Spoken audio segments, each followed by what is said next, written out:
everyone, it's Daemonion, and I finally have a new sound design development diary for you. My apologies for the delay in new content. Frankly, I've just been busy and haven't had the time to devote to L.U.R.K that I've wanted to. However, you'll be happy to hear that I plan on being home for the rest of the month of October, and as a result, I have more time to work on L.U.R.K this month. And I would like that to manifest in the creation of 4 development diary videos for you all by the end of this month. So check back weekly for those. Without further ado, I will be discussing Whitenoise once again for you guys today.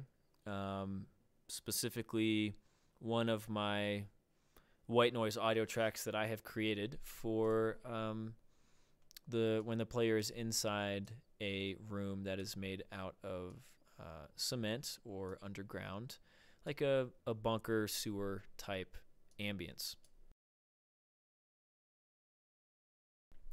In one of my earlier videos, I discussed the importance of Whitenoise in Shadow of Chernobyl, but I'll just quickly recap.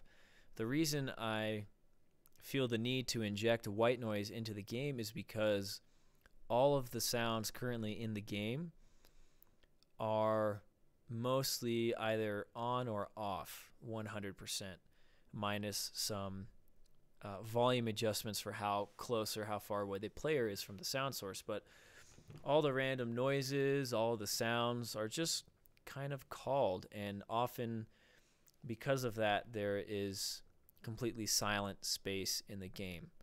There's no consistent noise, and there needs to be some kind of consistent background noise, at least if immersion is the goal.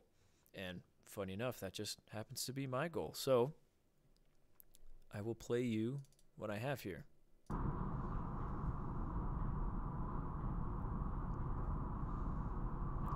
So this is the finished product. Excuse me. And this audio track will be playing when the player is either underground,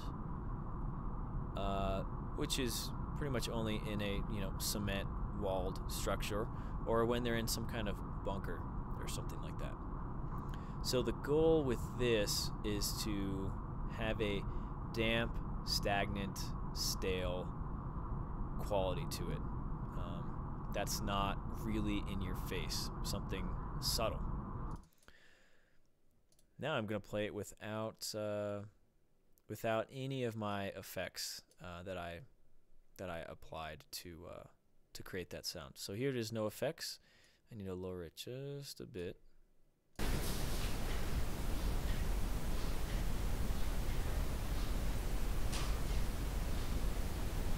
So that's actually just the recording of a room with a clock ticking in the back, actually.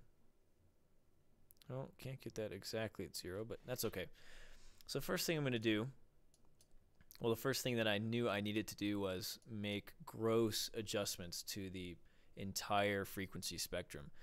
An equalizer is too precise of a tool for that, so I used a envelope controlled filter, which is normally not used for this, but since I'm super awesome, I knew that this was the tool I needed to use. So here is the first gross adjustment that I made.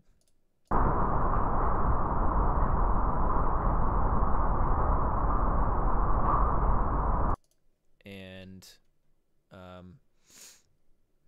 this starts us off on a pretty good first step, but it's still way too in your face. It's still way too unprocessed, really. So I knew I needed to take some of those lower frequencies down, specifically the mid-range I really took down, and I kept the high about where it was, except for the tail end between the 18-20 kilohertz range, and you get this effect.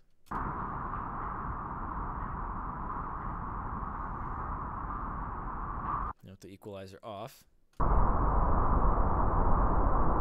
So really strong low end here, really strong. This would be great if there was like machinery going on in the next room, but that's not the case here. So I'll put that equalizer on, take a lot of those low frequencies down, especially the mid-range. Next, I knew I needed to refine it a little bit, process it a little bit more. So I ran it through a tube damage filter to make it sound a little warmer and a little smoother, which has the overall effect of subtlety, which is what I was going for. So here it is with running through a tube destruction filter.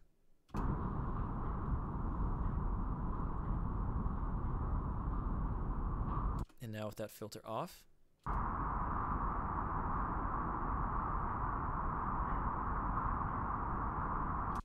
and back on.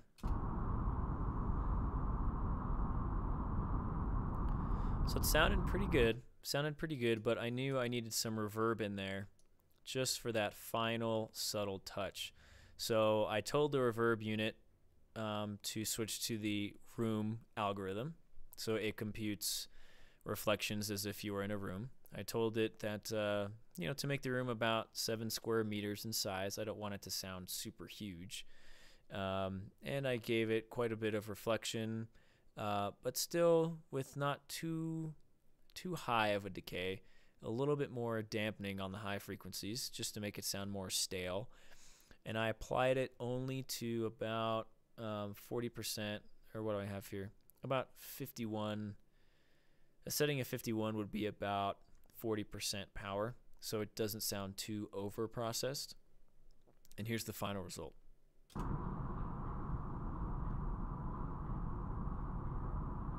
Here's that reverb off.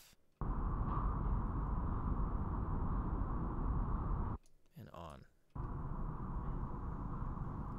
So that reverb tightens it up a little bit and makes it just a little more subtle. It's really smooth, and I thought it came across great. It really has all those characteristics I was going for. However, I'm going to come over here. This red waveform here that you see is actually this same file, just copied over.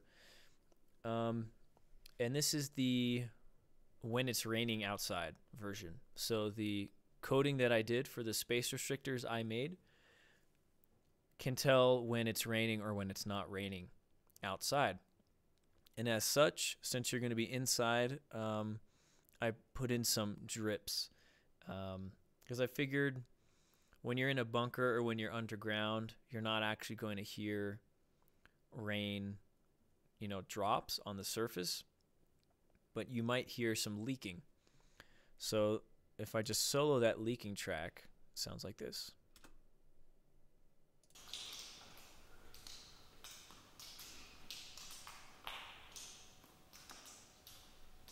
And now I put that cement room over the top of it.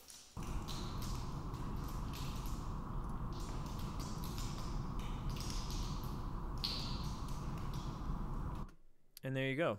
That's the finished product. So let's see what that does to the atmosphere and the ambiance in-game. Here we are, back again in Cordon. And fuck me, it's raining. We better find some cover inside.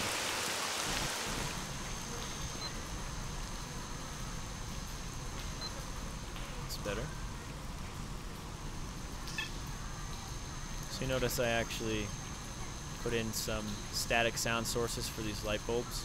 So if you listen, you can hear those as well. But I'm just going to let you guys listen to the atmosphere here.